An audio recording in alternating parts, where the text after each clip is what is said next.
Welcome to Pindar Poetry. We hope you learned something new. You're starting in side settings, so do this now.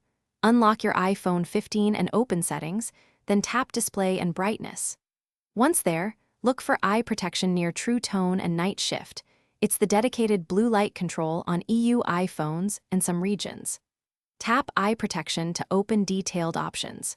You're doing this early because turning it off at the source prevents automatic scheduling or profiles from reapplying the filter later, which saves time in the next steps.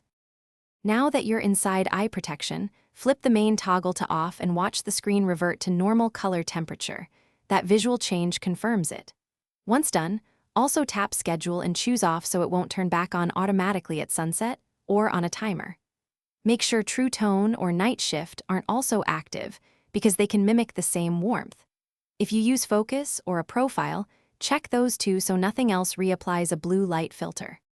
Finish by exiting settings and testing with different apps and white backgrounds to confirm the filter is gone.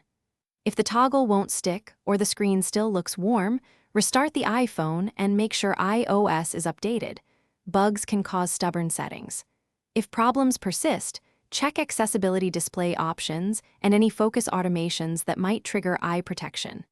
And if nothing helps, resetting display settings or contacting Apple support resolves configuration.